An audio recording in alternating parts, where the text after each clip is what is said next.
Boom. But beers. Water. Water. Water.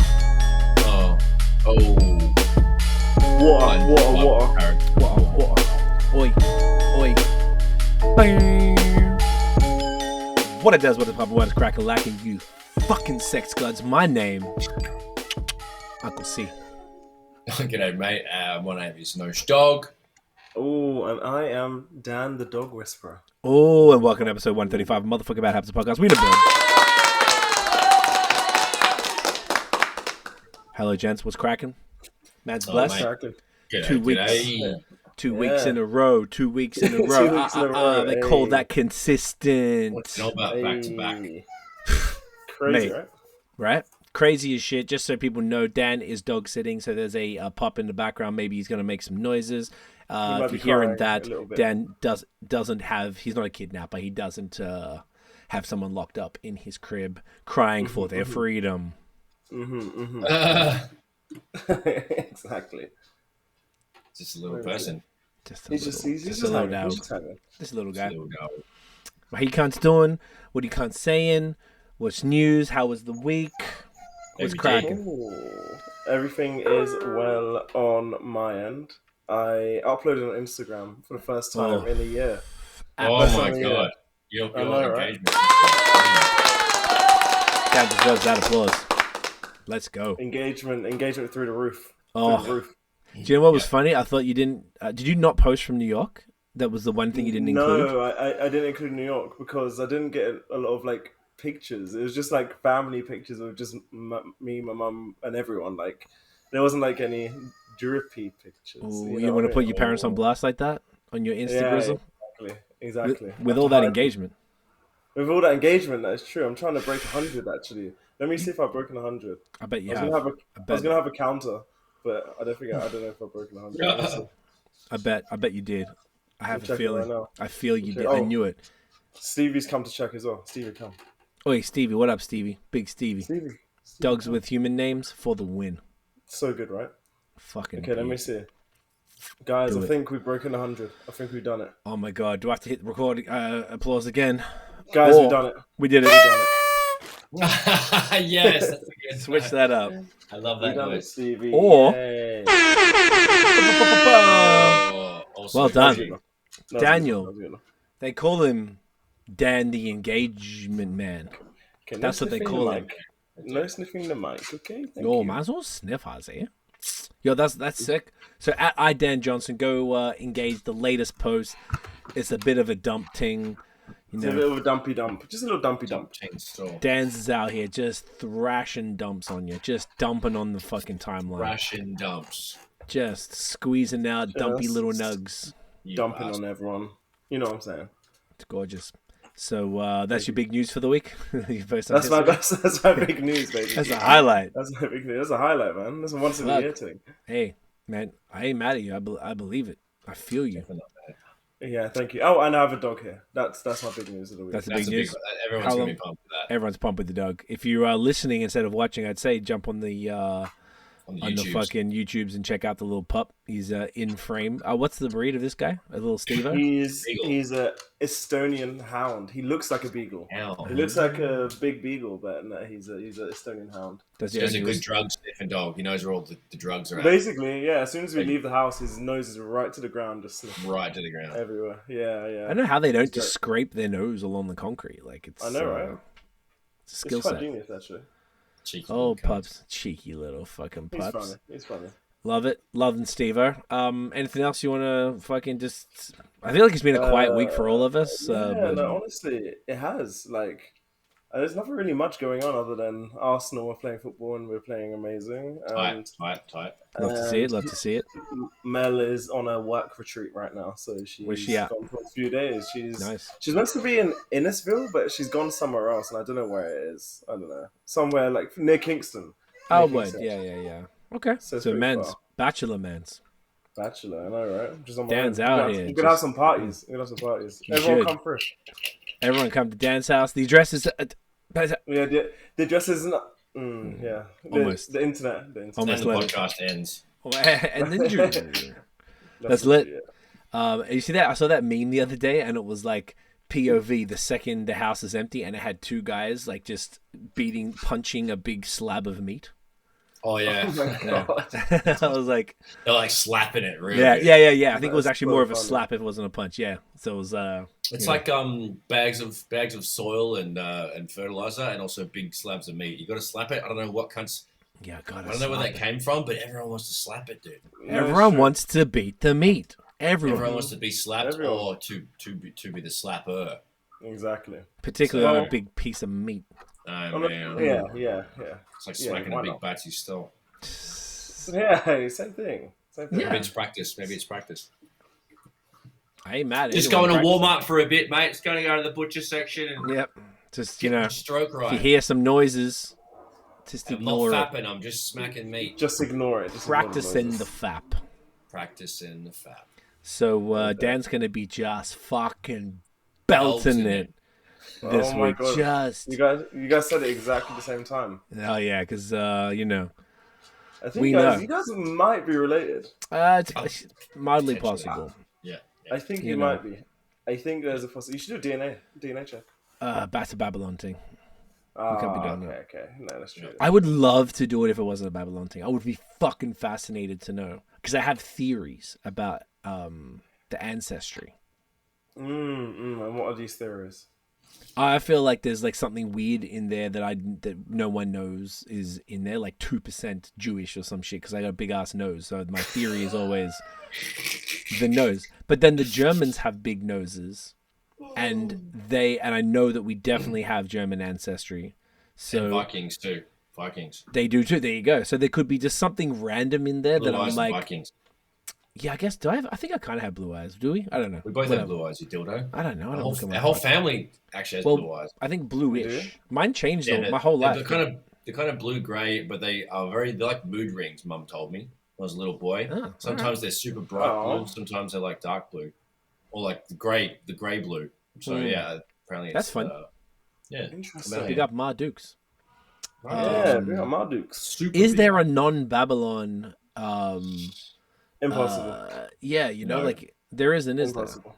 There? No, it's not. It's not possible unless you can track down your ancestry. That's the only way, probably. I wonder if I guess when I'm saying that, just to explain, I wonder if there's a company that doesn't. Like, these companies are sharing and harvesting DNA. Like, let's what the fuck else are they doing it for? Like, they're doing something with it. I'm a very conspiratorial person. I don't trust any establishment or anything. So if you got to look at it through that lens, if you think I'm being crazy, that's why. But it's like, I wonder if there's like someone, like if you had a mate who was a DNA scientist, you could be like, oi, take me fucking, what is it? Your cheek sample. A little swab and let me know if I'm 10% Chinese or something. That'd be interesting. I just think it'd be funny. I feel like it'd just be like, what the fuck? I have a feeling there'll be something ridiculous in there not ridiculous, unexpected. And I'll be like, wow, that's lols. Because maybe somewhere along the line there was like one person who something. Yeah, maybe right. Who fucking knows? I think it's fascinating. But anyways, we digress. So Dan, loving it. Dan's beating his meat this week. Love to see it. Nosh, how's your wanking plans going? I have just been absolutely slapping it, like just every single time I've got a spare sec, I'm just fucking down the dash, mate. Just fucking like Joe Jackson to Michael's little face. Jesus Christ. I like it. So just to deflect from that one quickly, I've been riding my bike lots, guys. Been riding my bike, classic. So yeah, what happened? So a couple of rides. It's been editing new videos. YouTube's still growing. It's still on track to what I predicted last week. So up to 830 subs, fucking 566 views. Let's go. Up to 6K.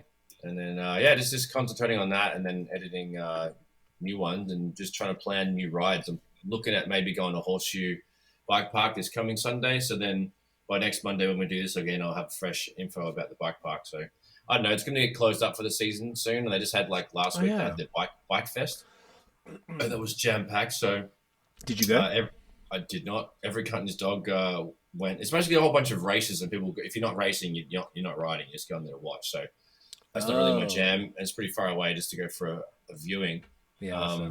But yeah, got to go with the boys this coming Sunday. So yeah, in the meantime, I've just been practicing. Honestly, been doing lots of jumping practice and trying to make sure I don't die when I go off jump. Make sure the form's right, make sure the blah, blah, blah. And it's got to keep consistent. Otherwise, you can't do sick shit. I saw your video jumping. It was you and your guy. I don't know who today? The other guy was. No, it wasn't today. It was over the weekend, and I saw your POV, and it was the guy who was just going. He got mad at time. And then I saw you get mad at time. It's quite cool, actually. Yeah, they were cool videos. I know all those reels were great. I've been seeing. I was about to say, Dan, I'm glad you brought that up. Those were, I want to big you up on here about that. I like those videos a lot. Like you were saying, I think that you've noticed that people really like the jumping ones, and like I feel like as a non-bike guy, it got my attention. I was like, oh shit, like y'all are like kind of wild, and I know you're going fast. You're going fucking fanging through these things. I'm like, you are nuts, cunt. I definitely try to be a little. I try to get myself. If I'm not scared each ride, I'm not doing a good enough job. So, or I'm not pushing my own personal boundaries because, like, I don't know, I have a bit of an issue with going really fast, and I also have a bit of an issue with getting too far off the ground.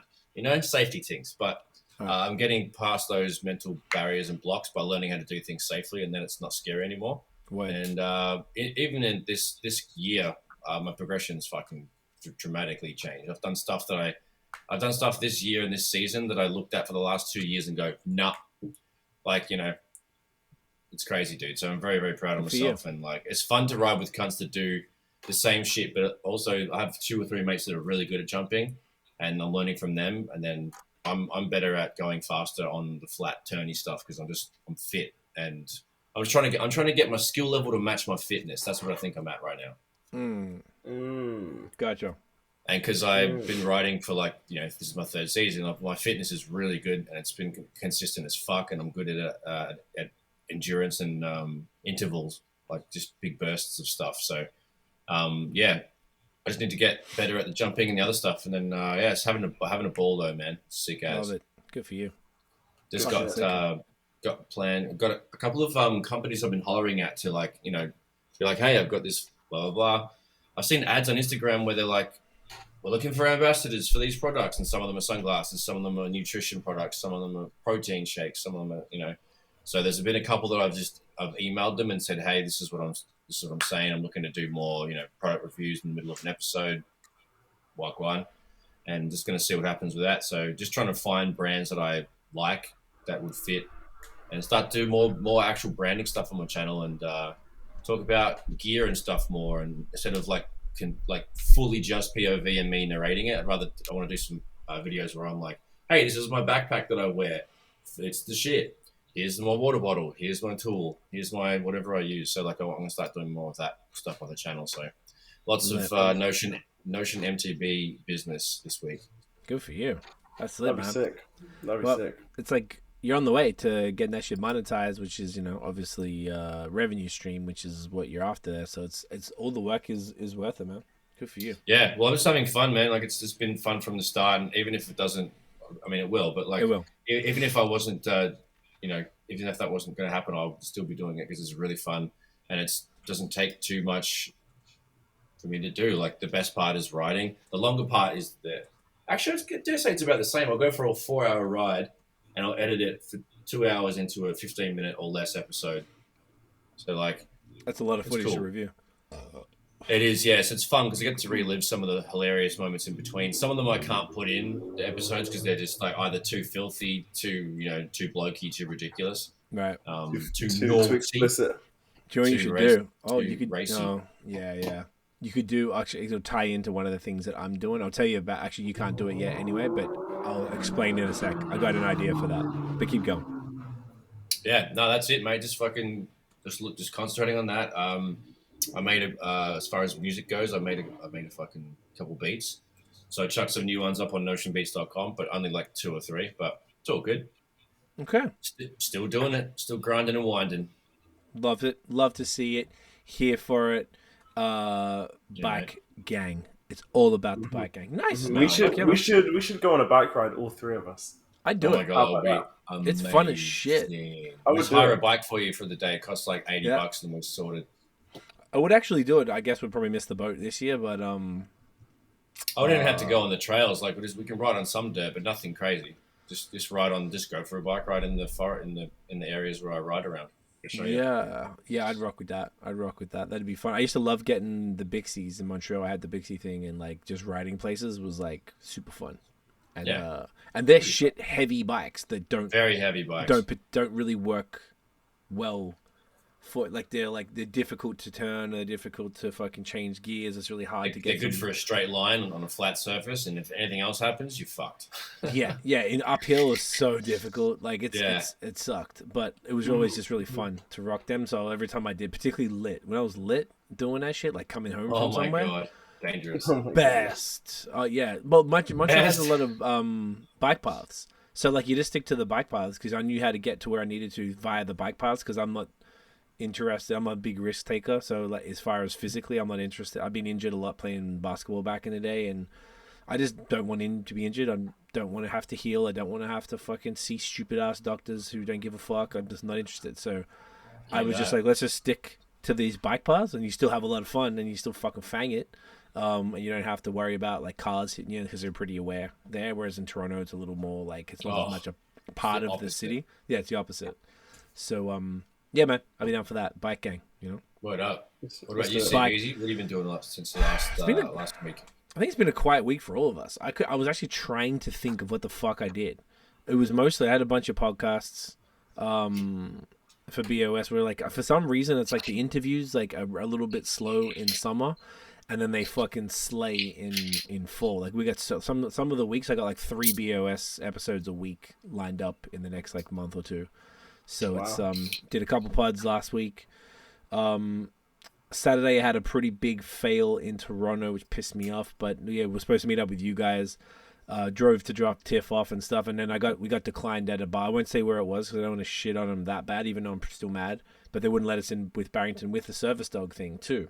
Which is, I don't know if they're allowed to do that, but yeah. But I couldn't do anything because it was bar service, and then you guys were still doing your thing. I didn't know how long you're going to be. I needed to piss. It was just like a mess. It was just a fucking horrible evening. I ended up going back home. Good times once I got home.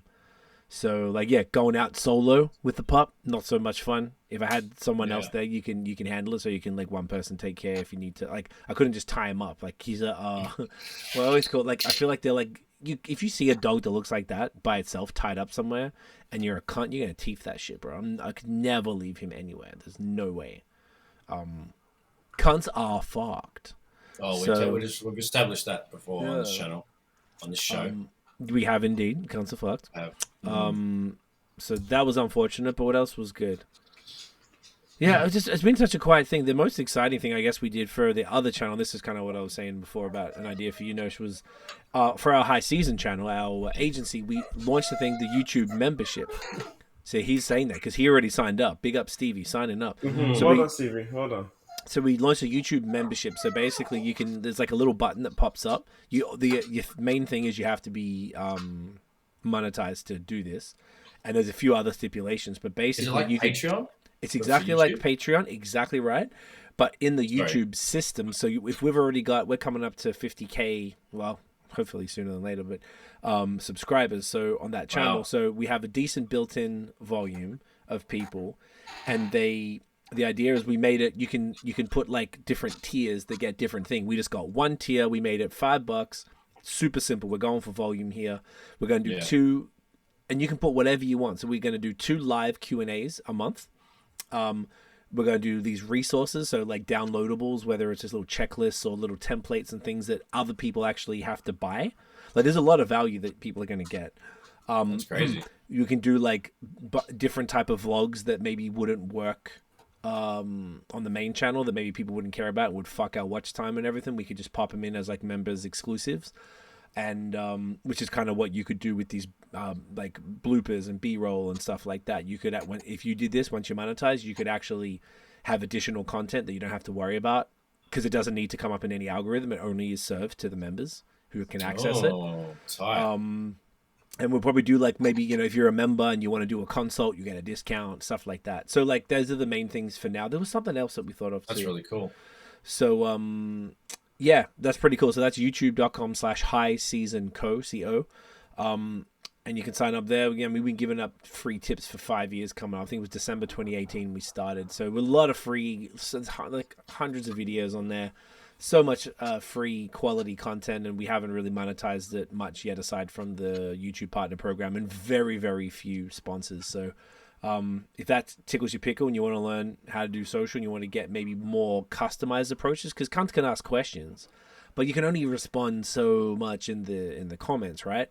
But if you ask us a question as a member, then either on the live, very personalized, like we'll pull up your fucking Instagram on the live and go through it and answer your question in detail, because that's what you're paying for. Even if it's cool. $5 for our, like, we charge $350 US just for a 30-minute consult.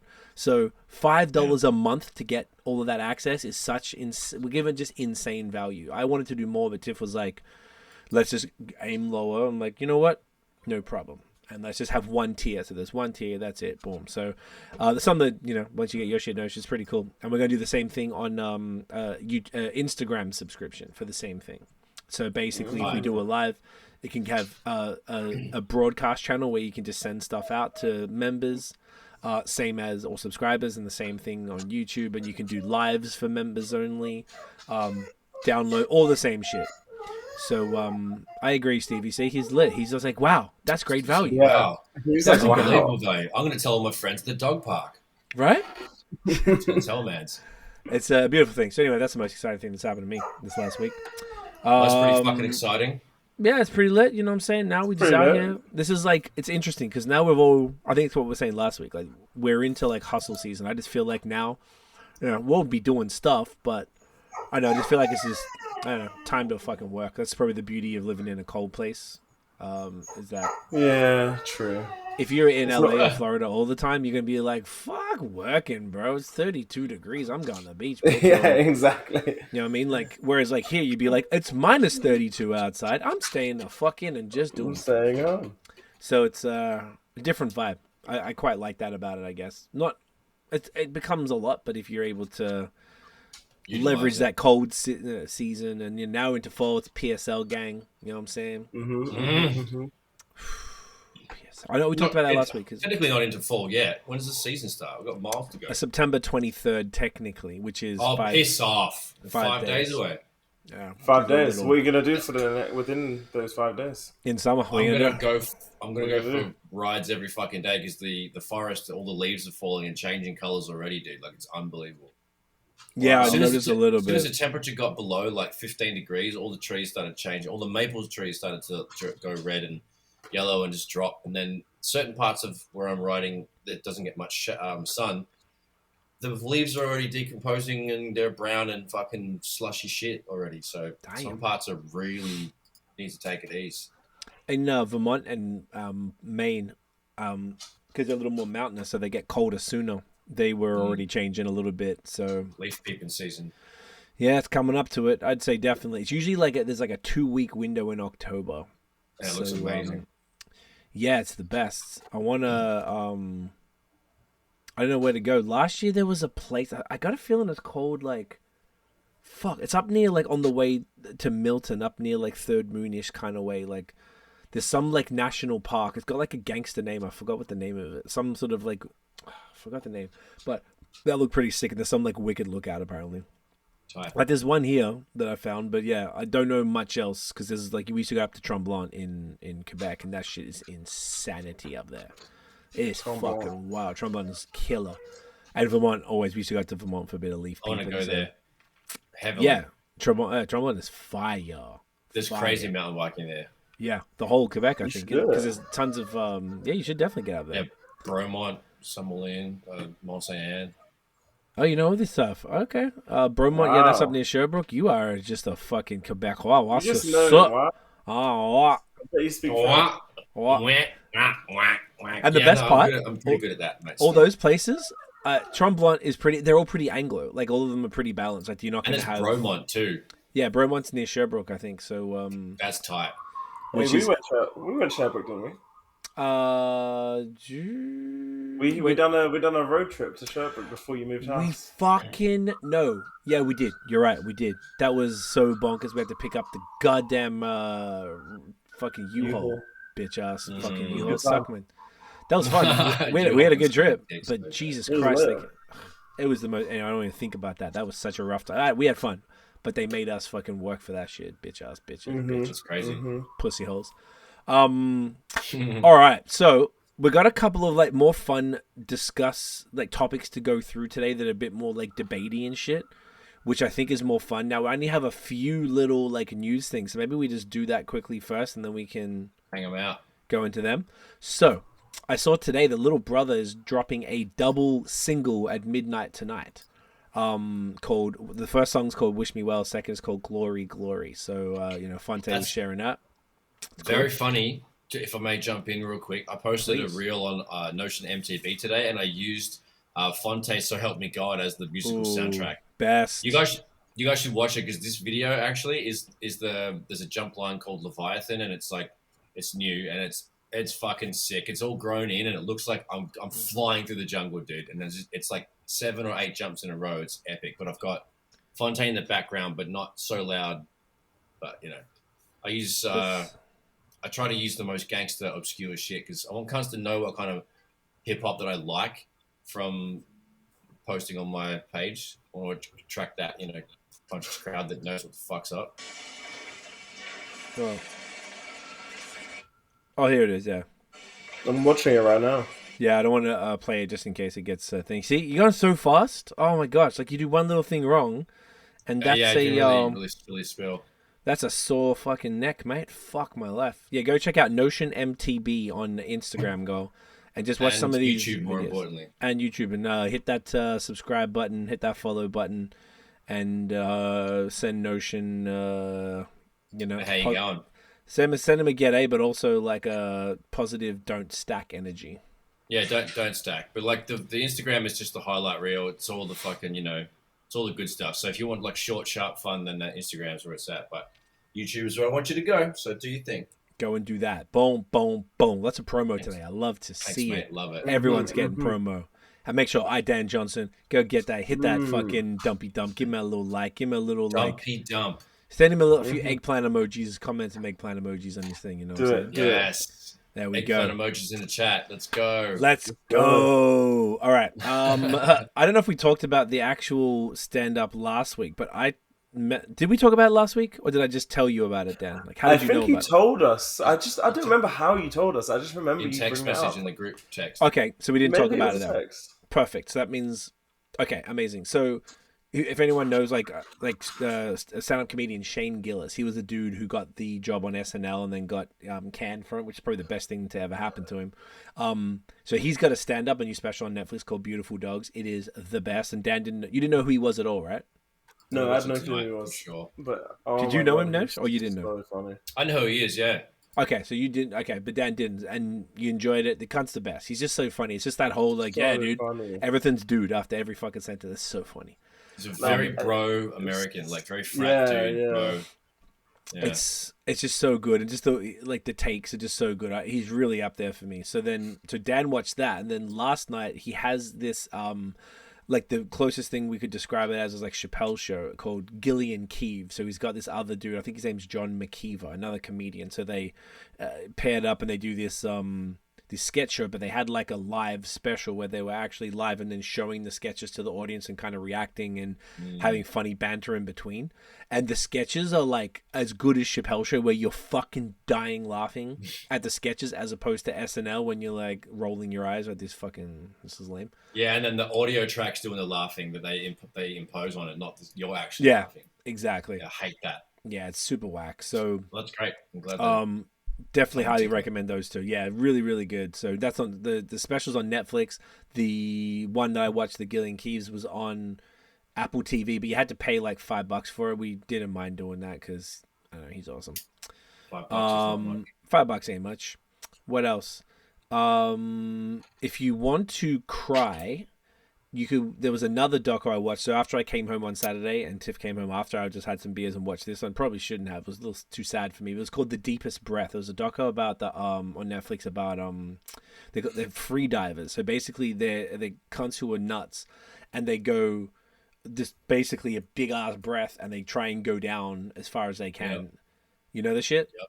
Yeah, I've seen it. There's like a safety rope. They kind of follow the line down. There's little flags on it. There you go. At the bottom, they go and get it. So it was this girl, this Italian chick, and this dude who's Irish, and he was like one of the safety. He did it too, was one of the divers, but he was more one of the safeties who like meet them to make sure, because they said 99% of the accidents happen on the way. So basically, they dive straight down. Wow. Like, I'm talking 100 meters. Apparently, that's like a 70-story building.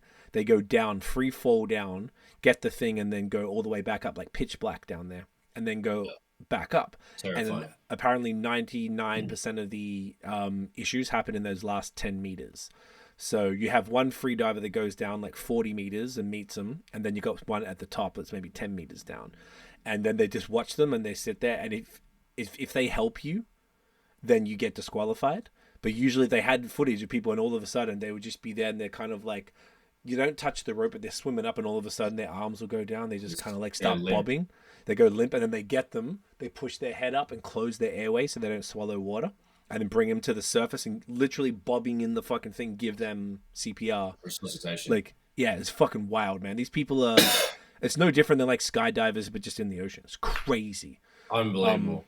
Anyway, it was just sad. So that's a different kind of crazy shit. Damn, bro. Total different crazy shit. But anyway, yeah, it was like just a sad story of like, obviously someone dies during this shit, and that was the story of the person. But you didn't know which person it was that sort of dies during the thing. So that shit was hella sad, but fascinating too. So if you want to check that out, roller coaster of emotions, mate. Roller coaster, bust out a few little tears. Sometimes it's good to get them out. You know, only real cunts fucking have a sook here and there. So sook it up. That's true. Sook it up. Russ opened for, so Russ been doing good. He had the album Santiago that I dug it. I kind of like his other stuff more than this direction that he's going, but it was cool that I feel like he was just throwing music out. This felt like a little more thought through, I guess. Right. So he just got a thing where he opened for Ed Sheeran for, normally he sells out himself like 20,000 people in a thing, but he's like, this was 80,000 people in like a big stadium. Damn. So he got to do that, which is a good look for him to be able to. 80,000 people. So that's like a Rogers Center. No, Rogers only 50,000. So this was I think it was in LA. So it would have been maybe SoFi or something like that. No, Staples is just a basketball arena. This is a stadium. So like a baseball stadium typically, or football. Yeah. Match. So like SoFi Stadium in Inglewood. That sell Crowns and Hops, our friends beer, by the way. They I think that's where it might have been, from what I could tell. But that's a good look for young Russell, rocking with old Teddy, Big Ted dog. You know what I mean? Mm-hmm. That's a good look. And then all the rest. Oh yeah, one more little gossipy thing. Teyana. So if all the single fellas out there, your time is here. Get your fucking game on. Teyana Taylor apparently split from Iman Shumpert, who was her husband, I believe husband. Father of her children as well. NBA player, I forgot who he played for, Houston or something, I think. NBA, huh? I think. Yeah, he's an NBA dude. So apparently they're split up. Teyana's pretty fine, so, I'm sure she won't have too much problem. I'll give her a shout then, just see what she's saying for the weekend. Hit them DMs, mate. my guy. Hit them DMs, Go flute her out. Flute her out, son. Flute her out. That's for the Mandem. Now, a few new projects that came out, or songs. So Drake and SZA dropped a single, which is the first song from the For All the Dogs, called Slime You Out. Did you cunts hear that one? No. Yes. Thoughts? Just a snippet, though. Okay, you got the vibe. The snippet was enough to get the vibe. What do you guys think? Did you dig it? It was great. Singing Drake, Yeah, can't complain. Singing Drake is back. Yeah. And it's so funny. I saw the Grand Wizard account post about it. It's just so funny how much he loves Drake. Yeah. Like, I'm going to say, I think I sent this to my friend. I'm going to see if I can find what he said. But it was just so He's always gassing up Drake. Yeah. Oh, wait, here we go. He said, he goes, Drake venting on the outro as the beat was fading out is what we needed. He goes, text your X season is approaching. Oh, yeah, because it's so I saw that one. That's funny. Oh, Grandy. It's cuffing season right now, bro. Man's just fucking early. So if you're smart, you're going to. Everyone's going stupid on it. I've seen it on a couple of friends of mine have been posting about it. You got to. It's time to go out, boys. We're gonna fucking sort one out for the season. I'm like, Jesus Christ, go for it, mate. Some people CBF going out in the winter. Yeah. Well, I respect that. So anyway, I thought the song was cool. I like Drake had a line. He said, "All I see is W's and M's. My life looking like a bathroom." And I was like, "That's that was a bar. That's a bar, man. That's a great bar." It got a little corny. He did it's that same verse where he did that. He was like talking about each month and what happens in each month. I just feel like everyone's gassed over that one. Everyone loves that one. I didn't like that. I thought that was a bit corny. That's why friends like it. Yeah, I guess so. I understand that that's what Drake does. I didn't think it was a shit song by any means. SZA's voice is spectacular. Yeah, like it was a cool joint. It's not what I expected, but I liked it. So we shall see how the album now got pushed. By the way, it was supposed to be this Friday. Now it's October 6th. To the 6th, yes. Because of he either would have had to cancel shows to finish it on time. Otherwise, he just bought him, I think, 2 weeks extra. It's enough time to do it. That's probably what happens when you announce too soon and, blow your wad. Yeah, blow your load too early, mate. Just spooging everywhere. So, Drizzly, it's Drizzly season there. So Drizzly Diddy, Spooge. Drizzly Spooge. Yeah, we already did the Spooge balloon episode when Dan went to the show. So it's a lot of Spooge with Drake. A lot of Spooge with Drake. Pause. So Diddy dropped an album. The first one he dropped in fucking a hot minute, called the Love Album, and I listened to most of it on the way to Toronto on Saturday. It was cool. It's very much like he used to do, but the closest thing these days is probably like Khaled, or even the Metro Boomin projects where they get it's like you get the same cats if you get them in the studio, and then you're like, all right, drop a verse here. Oh, I've got maybe you get 21 Savage for 5 hours in the studio, and then he'll lay 3 verses on 3 songs or something like that for you. So you're like, all right, bet, beautiful. Then you bring people, and that's when you start seeing repeats of the same artist, which is, I think, is a little boring.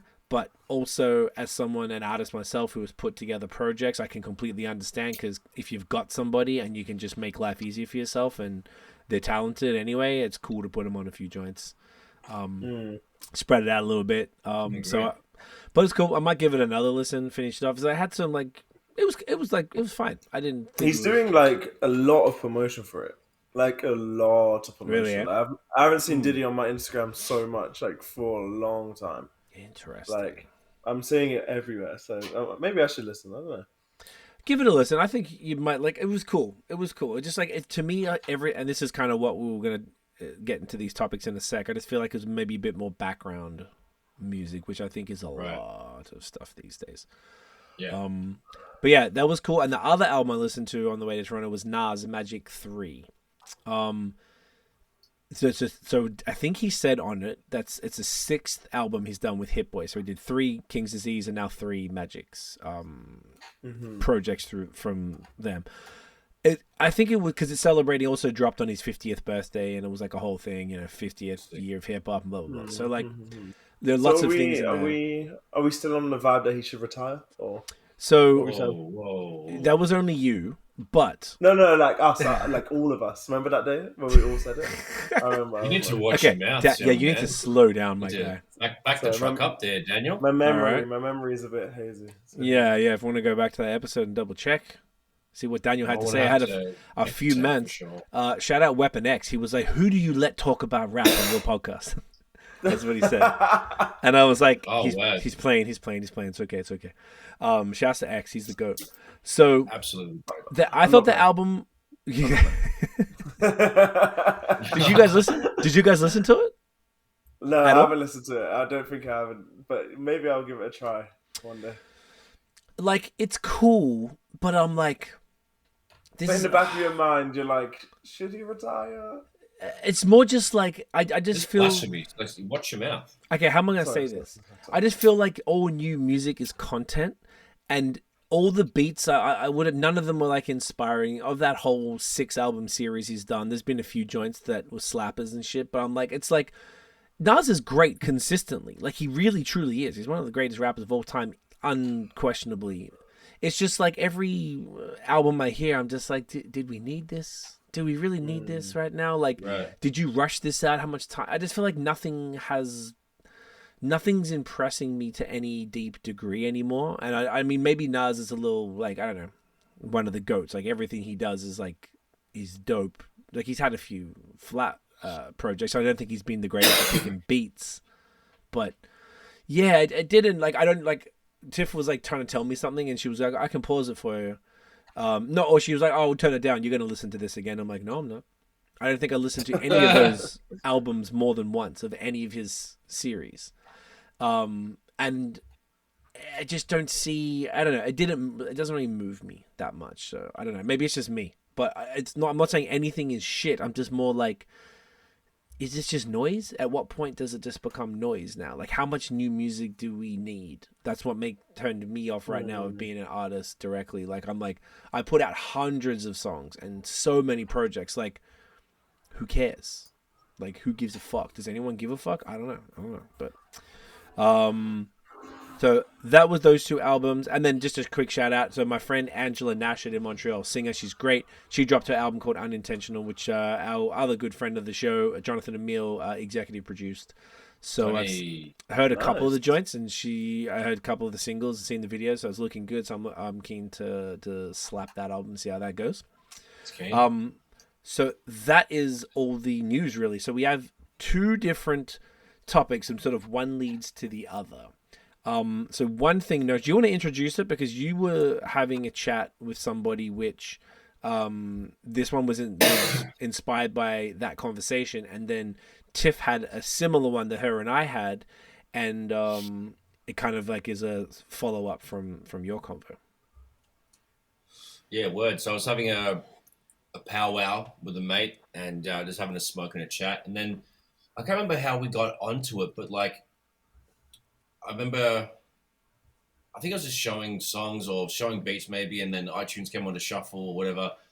And then I said, like, oh, this song wouldn't fly today because they're talking about, like, literally real shit about how systems fucked and how people get, literally, like, targeted, whatever. And then, man, like, this wouldn't fly today. Like, for example, Rage Against the Machine, like, fuck you, I won't do it to tell me. Like, all that's kind of like, dude, it's mad anti-system, so which is super tight. And like groups like Public Enemy wouldn't fly today, and that was just basically the conversation. Like, is political or disruptive music dead? Because if you speak the truth, then cunts get shut down. But if you talk about the devil, you get promoted. Like, what's the deal? So that was kind of the angle of the conversation. So, what interesting. Let's see what Dan has to say on that one first, because I don't know. I guess. So the overall question is it dead? And then maybe, Dan, for you, on that topic, were you exposed to much politically, motivated, politically charged, thank you, that's what I was looking for, rap music, at any point in time? So which one do you want me to answer first? The one I asked first, and then go... Like, were you exposed, just to give some context, because obviously Notion and I were...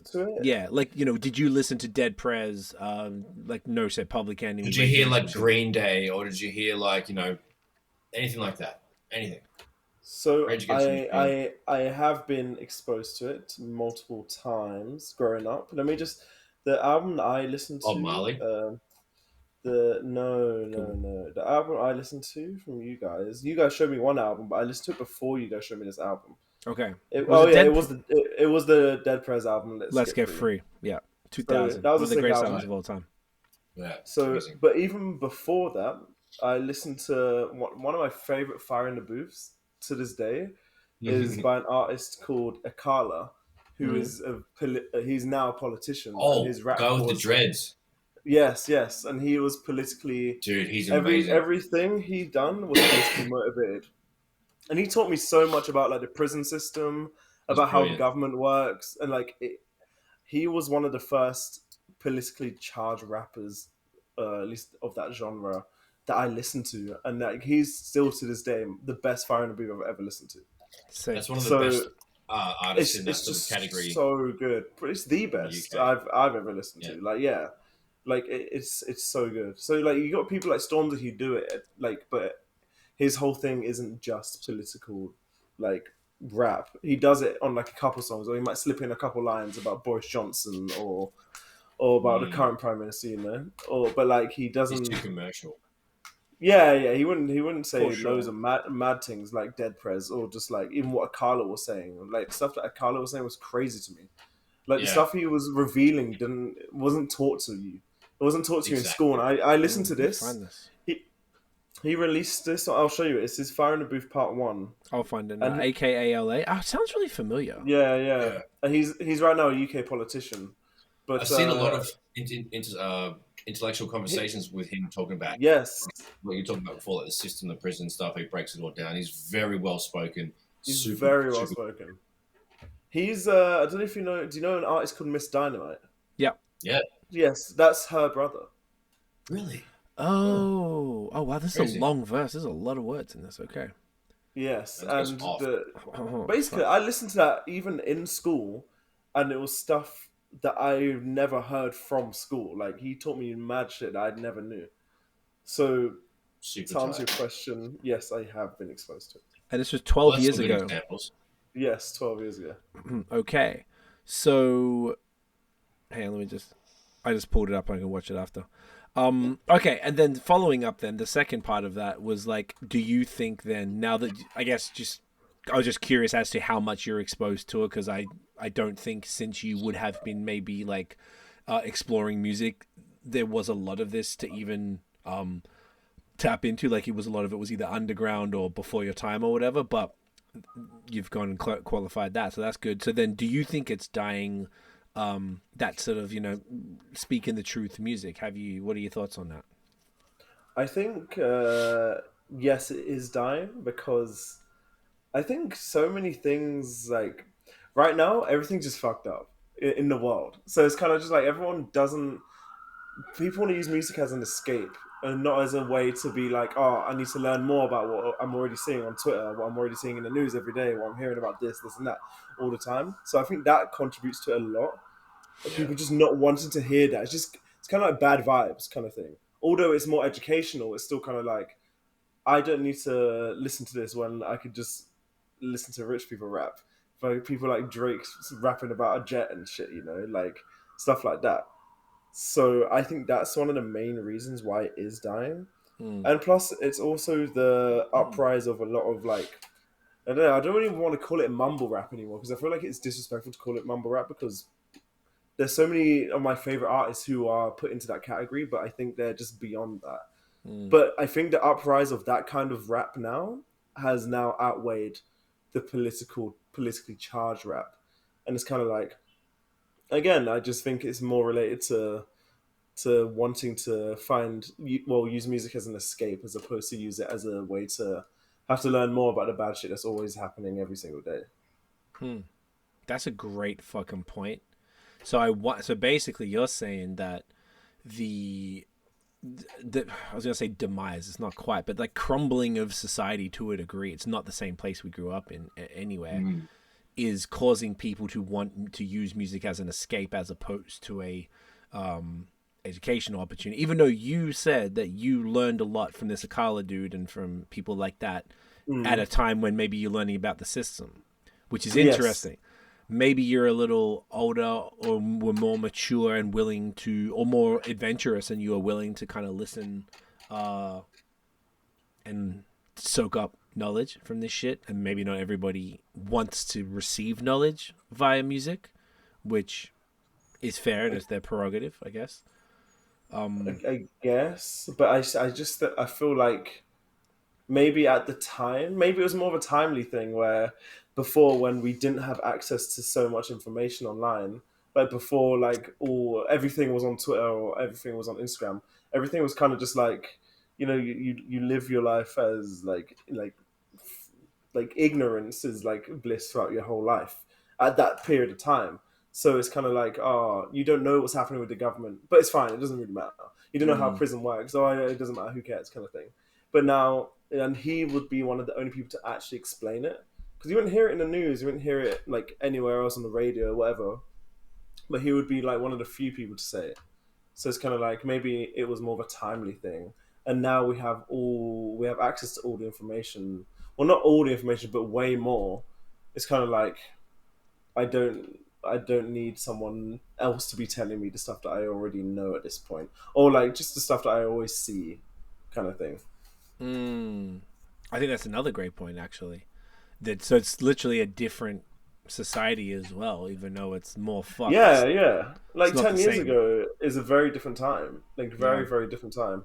So I feel like with a lot of information nowadays being so out there, it's kind of like it's not the right time And to so release that skewed. music. Yeah, and that as well. Yeah. And when you were saying that, I mean, I remember learning about like conspiracy stuff. So like David Icke and Alex Jones and all this shit in about, I think it was '03. And we were in the studio, like Nosh was there with us. We were listening to like how Immortal Technique and Revolutionary Volume 2 and being like, what the fuck is he saying? He is going to get killed.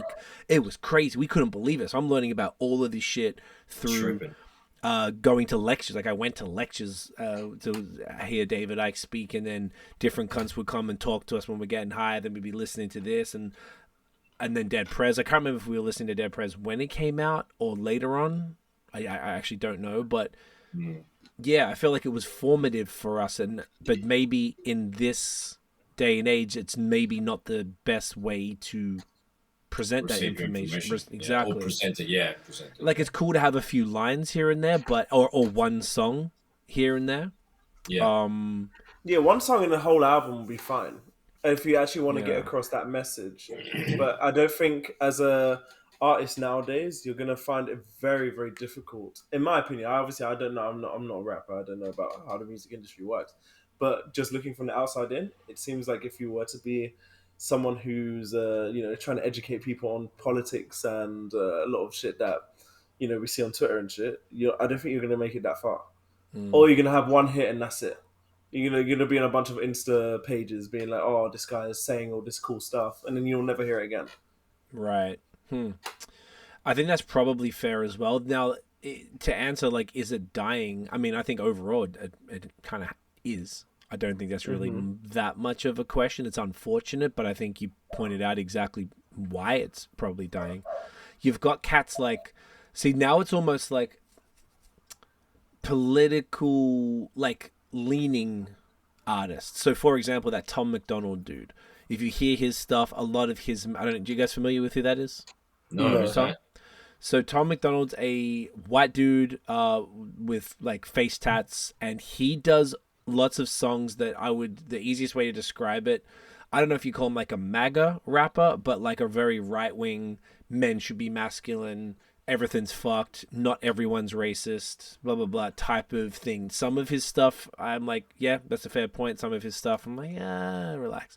But a lot of the lefties hate it, the righties love it. All of his songs, like all of his songs are about that, about this type of stuff, all about politics. So I mean that exists, but I think he does pretty well, like millions of views, like he does well. But I feel like it's like playing to niches now. So like Dead Prez was based 100%. Yeah. So you even think about Dead Prez, right? Like that whole album when you look at, that's just like, it even says like separate the world into a socialist economy. And I'm like, they are socialist left-wing rappers on this one about the government's fuck. Even though now, if you really think about politics, all of that shit is a blur. Like the lefties are fucking writing for the big pharma and governments and stuff, which it was historically not their thing. And the right wing now seem to be more for the people. If you look at, say, like even in Canada, like the Conservative Party are campaigning on talking points that used to be far left, which is NDP. So like, bless you. So like everything's weird and muddled, and I'm only starting to get an understanding of the real politics over the last few years. Like I'm still asking questions and trying to figure it out, but yeah, I feel like the only way to kind of do it, you can't just do like, you have to kind of take a stance. And I feel like that's almost with anything, because you're just going to, if you're going to be an artist to do this, like you can't just sort of talk about it. You'd have to be like, this is what's happening, but this is what should happen, or this is what I believe. And then you will attract those like-minded people, as opposed to, I don't know, maybe the overall educational thing about systems fucked, which I think every side could agree on. I don't know, maybe it's too generic and it's not enough to get people interested in what you're doing. I don't know. That could explain why. It's definitely not enough. Like I'm even looking now through my Apple Music, and I'm looking at the albums I've downloaded since 2021, and the only thing which you could say has anything to do with the system or politics is the Dead Prez album, and that's it.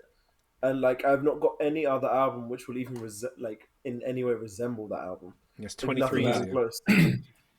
And that's literally the only one.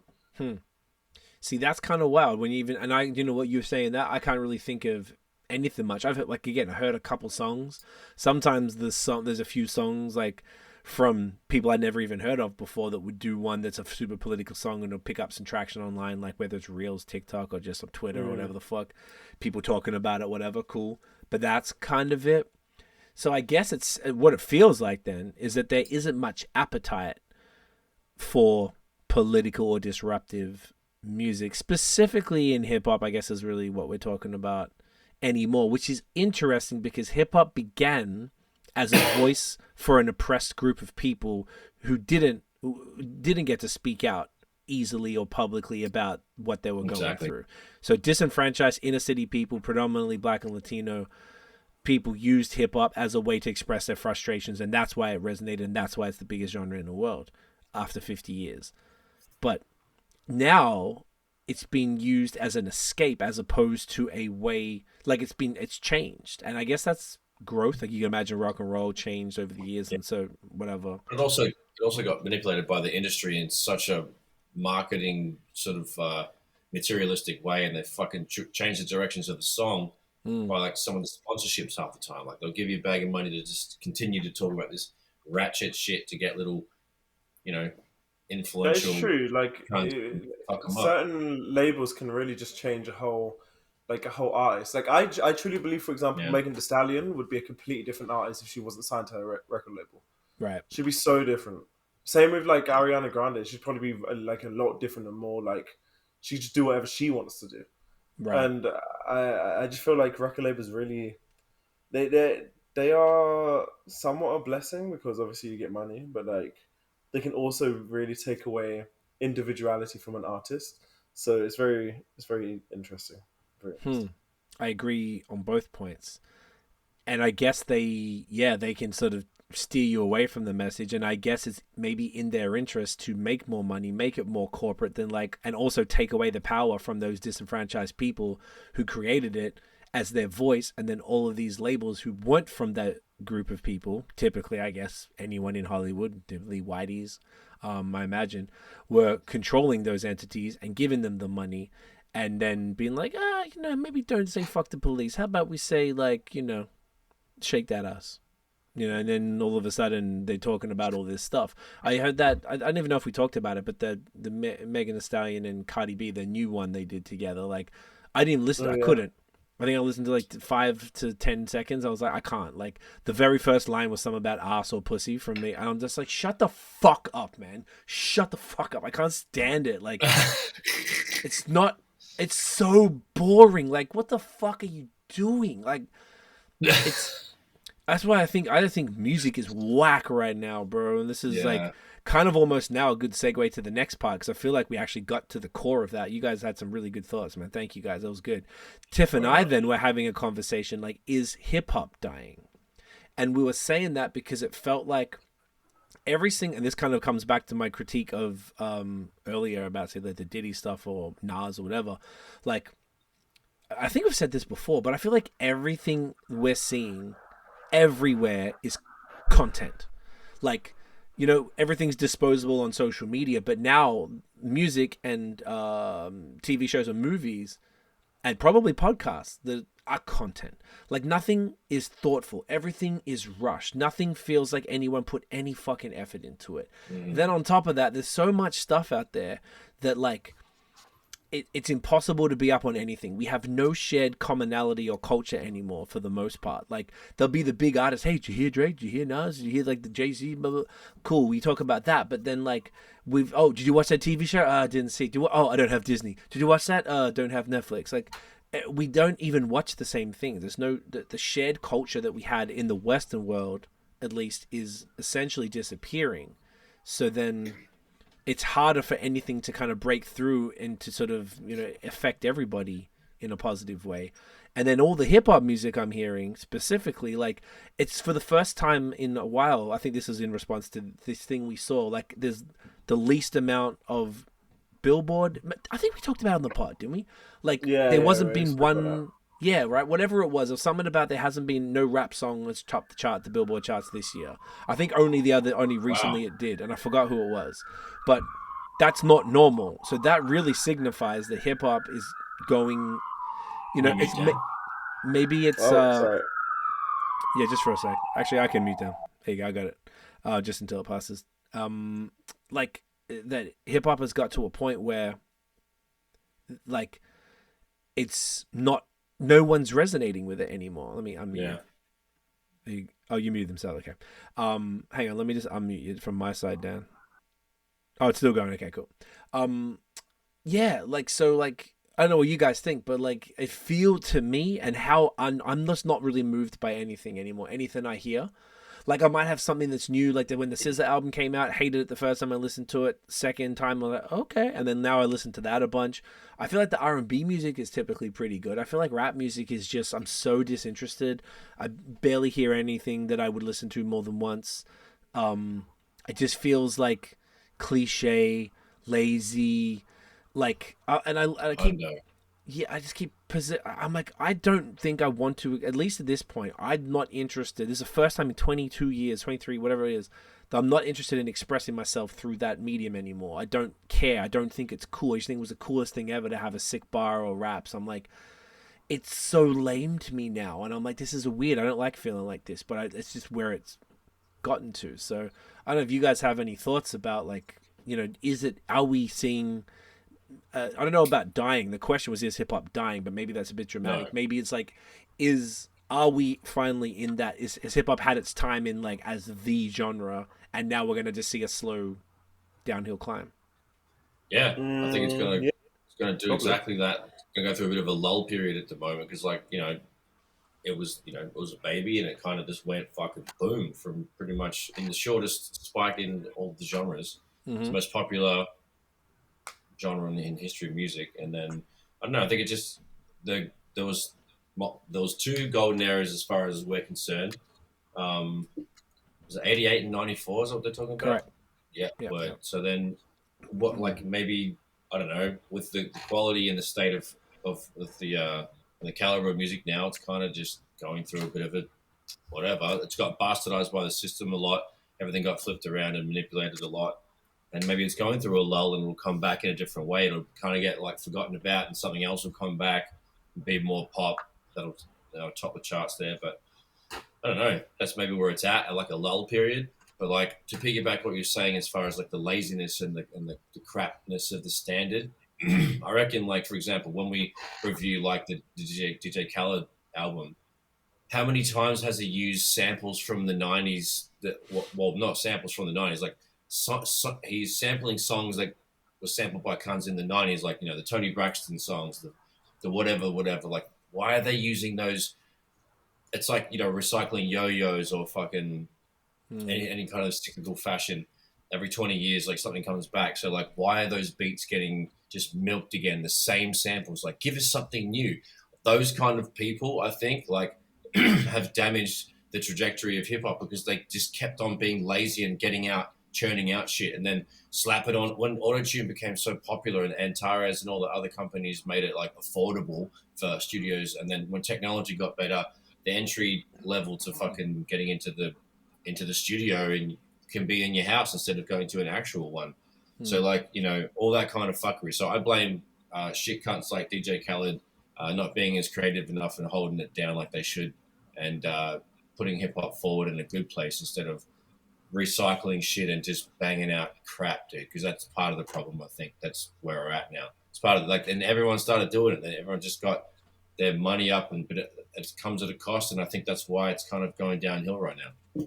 Interesting. I think it's harsh to blame someone like DJ. Well, not just him, but like not just him, but like I think there's cunts that are doing that kind of stuff because it's everywhere, man. Like all these producers are using the same samples. They're all using the SWV shit. They're all using the whatever. Everyone's using the same shit for like the last 5 years. I haven't heard a banger that made me get goosebumps. Like some of all the soul stuff I listen to, and the neo soul and the funk rap stuff gets me goosebumps. None of this new. Like there's barely anything going on. So like I just feel like the laziness is what I'm kind of playing off from what C said, because like cunts are lazy. You can hear it in the production, you can hear it in the everything. The lyrics are corny. They're always using auto-tune. Nothing. There's no authenticity. It's too plastic now. Feels like it's polyester. I have no issue personally with using reusing certain samples because you can flip them differently. But like, As long as it's I completely also different. But it's too yeah simple. It yeah just feels like I also don't rips. mind it if it's the same, and I also have no problem with auto tune. I think rap has It has to be transcended tasteful. beyond. It's transcended beyond just being able to sound like to sound a certain way. Like people like Travis Scott don't need he with auto tune. People can say it's not that talented, but he sounds incredible, and there is a talent within that. And I think Of course. autotune's fine. I think it's absolutely fine to use it. My issue is like I don't know any new artist, or if any artist was to come about now, I'd be so skeptical. I'd be like, I don't know if I even want to listen to him, kind of thing. Like I'm excited. I feel like I'm harsh when I speak about hip hop specifically, but I also don't necessarily think it's that like it's as shit this year specifically. Because I feel like this year hasn't been that bad in terms of who's released. But again, it has just been my favorite artists have all just coincidentally released this year. So I have no problem with like the bigger artists are my favorite. My biggest issue would be finding new artists. So So I just don't discovery. know who's a new rapper who's good. Like I wouldn't Right. even count like Lil Baby as a new rapper anymore. I'm No. I'm speaking about like new rappers because if I look at my like Apple Music, the most like probably new artist now on my Apple Music is probably Corday, and Right. he's probably He's or been maybe around for a minute. Baby Keem is the newest, or like, but them guys aren't even that new. No. So it's kind of like the easiest way I'd be able to find an artist is through like a Metro Boomin album or DJ Khaled album where it's like, oh, I've never heard this guy before, he might be cool. But Right. like I don't know. That's the yeah. It's just discovery is my biggest issue with rap now. But I don't know the stuff that the big hitters and like the big rappers like make. I have no issue with, honestly. I felt like DJ Khaled's most recent album was amazing. I felt like Travis Scott's album was amazing. I feel like Stormzy, everything he released was great. Like there's so many things which has been released this year by obviously the bigger artists. I can't speak for a lot of the small artists, but I feel like it's been pretty good, honestly. Like, and I'm quite surprised because a lot of the like a couple of years ago, it wasn't really that good, honestly. Yeah. So I agree with the discovery. It is pretty tough to find new stuff. Like if you think about like Yeah. someone whose first song came out this year, or an artist is really being pushed, like it's harder to find them, and there's less motivation because it's too like I'm wasting time. I could just go listen to something I know is going to be good as Yeah. opposed to this person. So that makes it really hard for artists to get put on because people don't want to give it a chance because there's already too much happening. So like Hmm. that interest that I grew up with, that I imagine you both did as well, of always looking for something new, probably disappears a bit because you're just exhausted Oh, it's by like yeah, it's like gone. Like if you look by at, for that example, remember the guy that Eminem and Dr. Dre are putting on? that They were easy like, mill. oh, I'm like, I don't give a fuck I about his couldn't give a music. Like fuck. I'm just like, I just know for a fact I'm not gonna like it. And Yeah, like no disrespect, it's just like I just yeah, don't care. I'm yeah, just like I'd rather listen to Drake. I'd rather listen to Young Thug. I'd rather listen to like artists I know. yeah. And it's like I'm happy. I'm more than happy just to wait months for them to release a single, as Something opposed to new. finding a new artist. Yeah, and I think that's definitely a big problem because and I think maybe that is why labels are only like signing people who already go viral because they don't want to do Yeah. artist development and get artists to be good because it costs too much money. Then if it doesn't work, then they've wasted money. But if you get someone who's already viral for whatever reason, you can just sign them and then boom, Hmm. capitalize off their hard work. But then coming back to what Nosh said about that, I think that's got to do with there's laziness in that, but the samples. But I think there's like a thing about nostalgia right now everywhere. Like I think we Yeah. Oh, bitch about, They're leaning into everywhere. it for sure. Leaning into it heavy. but too heavy, and it's to the Khaled That's the is problem. easily the most guilty of it because I almost feel like he damn near so like brought it back. I agree with Dan that I think that album was great. God Did was like I think my most listened to song of Pretty last year. good. Yeah, it was on the That's an Spotify incredible rap. song. Yeah, there's a bunch of bangers on there, but Like, I heard a remix that came up in my release radar on Spotify the other day from Khaled, and it was using another blatant sample again. And I was like, Jesus Christ, dude. Like, it's cool if there's like one song on the album that's like, you know, how we had the Wild Thoughts that used the Maria Maria sample. Like, cool. That's the one song. Oh, a bit of nostalgia. But if every song on the fucking album just takes a sample from something in the 90s that was huge, he's not doing like under the table shit. Like, sorry, like a what's the word? Like not like you know, like B-sides or like, you know, album tracks. He's taken the single and then taken the exact same thing. It's just like lazy, but I feel like I think that comes maybe back to nostalgia is easy because there's a familiarity in that, and then the radio is going to be more interested in playing it, and then people are probably going to be talking about, oh, did you hear the song that uses the fucking D'Angelo sample, whatever? And then it's like, boom, it's all something that was already popular, so they don't have to work as hard. That's why they make remakes of of old movies all the time. No one's barely doing shit. Nothing's like original. Yeah, there's how many Batmans are there and stuff? Like, fucking relax. Like, it's just like, I don't know. It's a weird time to be a listener. It's weird to be an artist when technically all of this technology should make it more democratic, but it's not. It's the complete opposite. It's never been more gate-kept. All the labels own Spotify. You can't get on a fucking editorial playlist unless you're sucking someone's dick or you're signed to that label. Like, no one, like, even for me to try and get a publicist, it was impossible. I couldn't get a publicist to even help get on those lists. So, like, even trying to land a publicist to then get them to push you to be on the list, you already had to, like, you can't get any help. You have to already achieve something, and the only way to achieve something really is to go viral, and the only way to go viral is to be dumb or ridiculous or insanely talented, and that's the least likely one to go viral. So you have to do something stupid. You have to say, my pussy pink, my asshole brown, and then you get put everywhere. And then this woman who can barely say a sentence gets fucking, like, is one of the biggest rappers and wearing diamonds and getting fucking paid, and like, it's just like, what's the fucking point anymore? So I guess hip-hop is like, to me, that I mean, like, no shade, but I guess shade to Sexy Red, like, the asshole brown chick, she is so fucking bad, but it's so ridiculous, and she has an interesting image, and it's like, that to me is the epitome of like, oh, we've hit the top, we've hit the pinnacle of fuckery now, guys. It's only downhill from here. So I don't know, maybe I'll get proven wrong. There'll be a dumber cunt soon enough that'll get put on. It's just like I think we are witnessing the slow decline now. I wouldn't say collapse, but a decline in hip hop, and that's why nothing's popping in the charts. I think like country music is more popular. Like I saw Post Malone. Jesus Christ, I'll give up. I mean, Post Malone and Joe Rogan were on Rogan talking about, they were going, and Post Malone, all they were doing was talking about country music.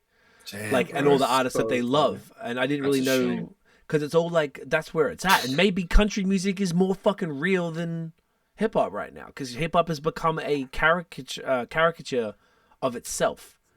Like, all the shit that you make fun of for rap is actually true, but before it was just people who didn't understand it, and they were probably racist or they never knew a black person. And then now, all of those people, think about all the biggest rappers, aren't they just a caricature of everything? Yeah. Who's normal? Who's like just a person that rap? J. Cole is probably the only one, like, normal motherfucker that just raps, who doesn't wear chains. So many people's favorite. He's just normal. He's just like, does good shit, doesn't give a fuck, dresses poorly, like, has fucked up drugs. Rides a bike. Yeah, he doesn't give a shit. He's just a dude, just doing it. Whereas, like, you know, Drake is a bit flossier. Drake is the other closest thing because he's maybe emotionally real with people in like a vulnerable way.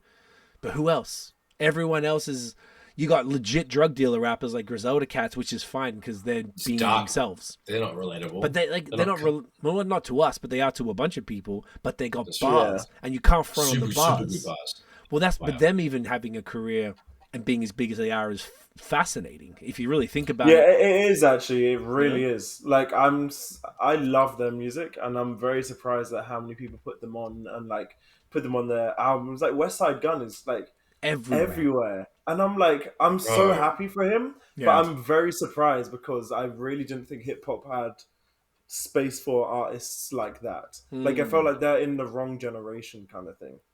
Yes. Like, but I love that. Like, no shade at all, because I actually love their music. Like, West Side Gun is so sick. All of them are so sick. So they're also about our age. as well, which is interesting. And they got they got put on at like 36 or some shit like that. Like, you know, like they weren't young. Same as like Boldy James as well, who works with Alchemist a lot. Like, those guys have probably been the most successful underground type rappers. And I just think because they're very good at what they do. Maybe that comes back to what I said before about talent. Like, they're just really good. And they all were actual real drug dealers in a rough ass city like Buffalo. Like, and that just maybe connected with people, even if you never experienced it. You were like, oh man, these guys got stories. This is crazy. And the way they're always like referring to crack, and I don't know, it's like, it's kind of cool. It's almost like they're the crack version of the like Pusha, like talking about coke in these lines all the time. Like, yeah, it's very similar. You know what I mean? It's very similar, actually. But for some reason that connects. But like, that's the minority of stuff. There's very few people like them. No one else like them has achieved that level of success. I would probably say. I can't think of anyone anyway. As far as like that rapidy rap, they have fucking beats with fucking no drums sometimes. Like some of those joints. Like I think that one wasn't that the Royce and Benny joint had no drums or something weird on it. Love those ones. Yeah, that I'm saying, like, it's so abstract and weird. Like, I don't. It's like it doesn't make any sense that that's popping so much in this this fucking cultural space we see ourselves in. So it's like, so where do we see? Okay, so then really, I guess to bring this home, like, where do we see hip hop going from here? 50 years this year.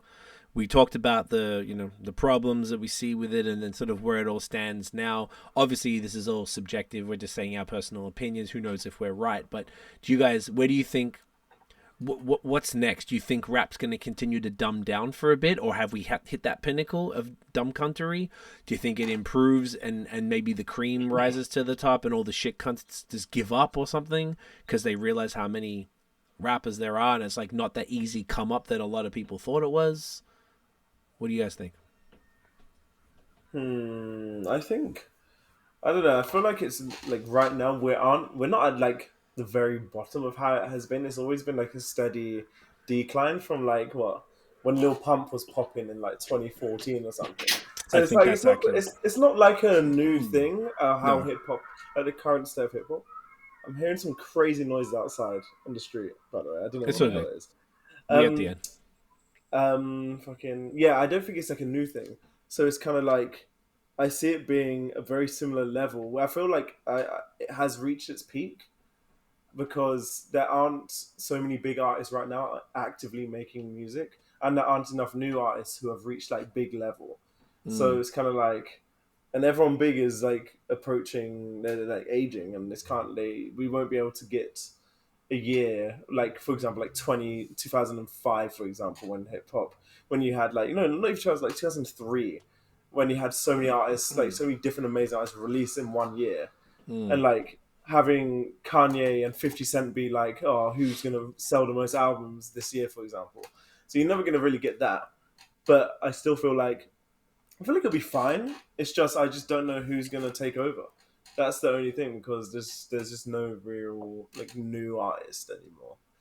So right. I don't know. I feel like it'll be fine. I just don't feel like it's gonna be. I feel like maybe genres will merge more, because if you see like artists like Bad Bunny, who's on like a lot of rap songs now, but I listen to a lot of Bad Bunny now. I listen to a lot more reggaeton now, but like, and I love Bad Bunny. He's so sick, and I think maybe genre merging might be more normalized, I guess, because having a lot of like Hispanic and Latino and Latina artists on like rap songs, it sounds amazing. I don't know what they're saying, but it just sounds so sick. So it's kind of like, I don't know, maybe that's the direction it takes. But I feel like it'll be fine. Like, I honestly don't feel like it's gonna get much worse. I also don't feel like it's gonna reach the levels that it has reached before. So I don't know. I like that. That's thoughtful. That's a great answer. No, do you have any thoughts? Where's rap going? Mate, I mean, like, overall, it's fine. It's just going through a bit of a fucking, I don't know. It's just gone to the next part of the transformation, I guess. It's going to go through a bit of a, there's some shit parts, there's some good bits. So it depends on what you're looking for. It's out there. There's lots of different shit. But, like, nothing's really wrong with it. It's just going through going through the phase. The next one. So Go for a 10-year phase. Yeah. weird, man. It's just a steady and slow decline. It's nothing which is so drastic where it's like I think that, we were at the peak, and then now it's just like this. Yeah, It's kind of just like been overall kind of just like gone from here to just like gradually get a bit more worse every single year, I guess. Yeah, all the shit counts will fizzle out, and then everything will be okay again. So I don't know, we'll be alright. It's just I don't know. The sound's gonna continue to evolve. Like I don't know where it's going, but like it's okay. It's gonna be like it's not gonna ever be the same as what it was. So we just need to pick and choose what we like. Fuck, see how we go. Yeah, I wonder if the label, like, I feel like it's going to be interesting to see how much dumber it's going to get until, like, where do people draw the line? Like, obviously we're a little deeper in it, whatever, and take it a bit more seriously. But where does the average consumer just be like, oh man, this is obscene. What the fuck are they doing? Like, I think everyone's going to have their like boiling point where they're like, fuck this, I'm done with rap. But then, are the gatekeepers going to let a more intelligent era of rappers move through the gates as maybe if it gets so dumb, and then are they going to try and like raise the intelligence a little bit, or is rap just going to maybe, when we were coming up, it was like a subculture and it was just this little thing. It wasn't on the fucking radio, it wasn't like in the charts, it wasn't, you had to, there was like 1-2 clubs in town that played the shit, like in Australia anyway. So like it's just really interesting to see how much they're gonna like to see how they'll reverse that trend, and maybe if it won't, like maybe what you guys said, it won't ever get back to that same peak that it used to be, but it might just find a nice little equilibrium where it's not, there's always been dumb shit. There was dumb shit in the 90s and in the 80s, and there's been dumb shit in the 2000s. Like it's just got really, really dumb now though, like really, really dumb. So it's like, does that dumb stuff just have some sort of level where it's like, cool, there's the people who like the dumb shit and that's okay, and then there's going to be the pardon? It'll expire. That dumb phase will expire. It's like everyone goes through like their fucking, I don't know, whatever, their growing phases, their slut phases, their fucking drinking phases. Hip hop's in a dumb phase. We'll get over it. I like that. That's you go. Sorry, no. No, you're right. Yeah. My issue is the finding a new artist, because I know it's deeper for Brad, because I know Brad doesn't listen to a lot of new music. Sorry, Notion. Sorry, who? Sorry, I don't know who I was speaking about. I meant Notion. He doesn't listen to a lot of new music at all. Because I think it's deeper for you, and I don't enjoy it enough to share it. I think it's deeper for you, because for me, I don't like a lot of new artists.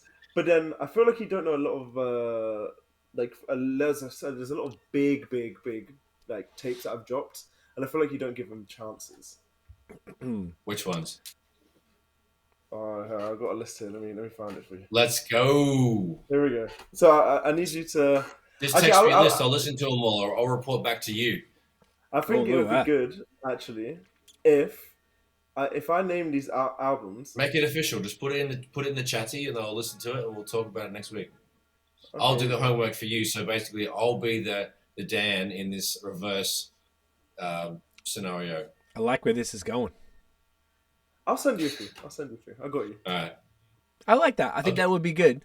And maybe next week, once you've talked about your thoughts on all of that, like honest thoughts and critiques, and then we can like push back against anything you've said or whatever.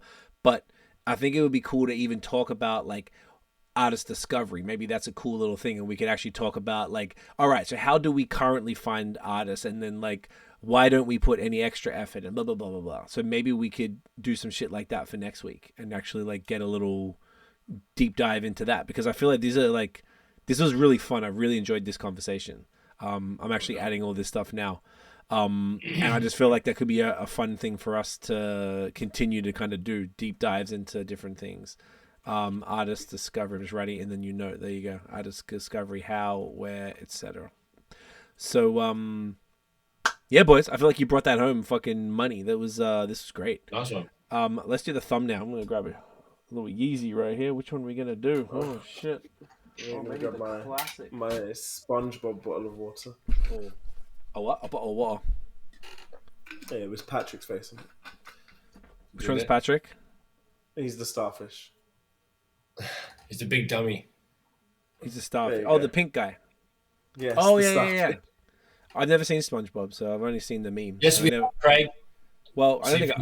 How do you know? In Amsterdam. We watched it together. Yeah, but I was high as fucking dog shit. Okay, ready? So was I. Yeah, but I got a bad memory. I don't remember anything ever. A horrible person. I'm a terrible person. Dan, love you more. Guys, what do I say? Dan, where can everyone find you online? I can't remember how this goes. I Dan Johnson and HDFGXMING. How about yourselves? Notion. Yeah, I'm out here at Notion Baby on Instagram, Twitter, and Facebook for the music stuff. At Notion MTB on YouTube, Instagram, and TikTok. Also Notion Baby on TikTok. Get a dog up, yeah, fucking see easy. Boom. CWFOR on Twitter and Instagram. CWTMF on Facebook and TikTok. And once again, the High Season Co. on YouTube. If you want to, join the membership program there, if that's interesting, get a whole bunch of great value, learn about social media, be a sick cunt. Everyone, thank you for watching and listening. If you enjoyed the episode, smash that thumbs up, hit subscribe below, hit that motherfucking bell. Ding! So you know when a new episodes drop. Follow us everywhere at The Moving Fam and, of course, at Bad Habits Pod on Instagrizzle. We're dropping, we're back on our consistent grind, yo. So we'll see you next week. Give us 5 stars on Spotify and Apple Podcasts. Haven't asked that in a while. That'd be fucking great. Love yous. Kisses. See you next week, you fucking mad dogs. You fucking legends. Big, sick cunts. Yeah. Water. Hydrate. Yeah. Catch your car.